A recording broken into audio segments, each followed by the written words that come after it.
টাকাটা আমি গুনে দিলাম। টাকাটা কেবল আমি ধান বেচে টাকাটা শোলটা শখ করছে অনেকদিন বা এই গাড়ি কিনে টাকা না, খুব কষ্ট করেছি বা। একটু আগে আমি কিনে নিয়ে আসলাম বাইকটা, নিয়ে বাবা এসে বাবার একটু ঘুরে নিয়ে আসি।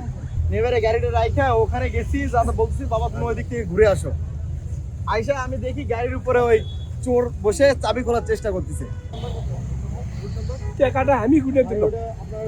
কেবল কিনে দিয়ে হলো আমার কত বেড়ে আসি বা এই মাত্র কি ভাই আমার বাবা আসছে দেশ থেকে আমার এই বাইক কিনে দেওয়ার জন্য। আমি বাইক কিনে নিয়ে বাবারে একটু ঘুরে নিয়ে বেড়াচ্ছি। এবারে গাড়িটা রাইখা ওখানে গেছি, যাতে বলছি বাবা তুমি ওই দিক থেকে ঘুরে আসো।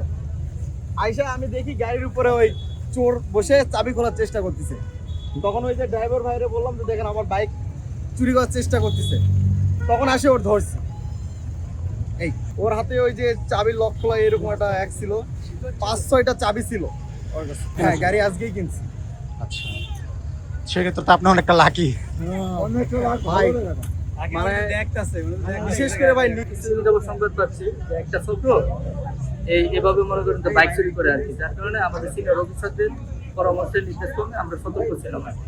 এই বাইক চুরির যে চক্রটা, এই চক্রটাকে কোনোভাবে আটক করা যায় কিনা, সেই পরিপ্রেক্ষিতে আজকে ঘটনাস্থলে যেটা দেখলাম যে বাইক চোরটা এই তার যন্ত্রপাতি ইত্যাদি নিয়ে একটা বাইক রাখা ছিল এখানে অ্যাসেট বাসনপুর। এই বাইকটা চুরি করার জন্য এটা ভিতরে যেটা সার্ভিস পয়েন্টটা এটা ঢুকাইছে। ঢুকানোর পর ঘটনাস্থলে আমরা সংবাদ পাই ঘটনাস্থল থেকে তাকে জিজ্ঞাসাবাদ করে যদি কোনো তথ্য পাওয়া যায় ব্যাগটা বিশ্লেষণ করা পরবর্তী করে রাখছি না, হেলমেট লয়ে গেছে গা। ভাই পুরো অভিনয় ভাই আপনারা আর কোন এই যে হুন্ডা তো লস একটু পরে যান, দেখা যায় ভদ্রলোক এরকম আর হাতের কবজি ধরে কাটতে আলান। আর যদি না পারেন ওরা ধরে না ব্রিজ দিতে পানি ঢালা দেন, দেখুন অটো উঠে গেছে গা। আমার হুন্ডার হেলমেটে লয়ে গেছে গা। আমি হুন্ডা পরে ধরে এদের পুরো অভিনয় করতেছে। আর কিন্তু একটু পুরো একদম অভিনয় নাটক, এদের আর কিচ্ছু নাই।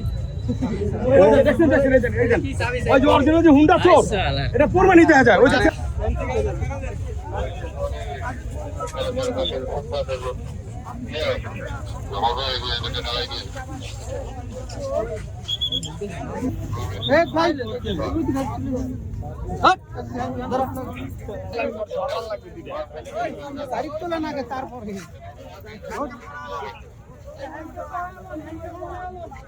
এই ধরো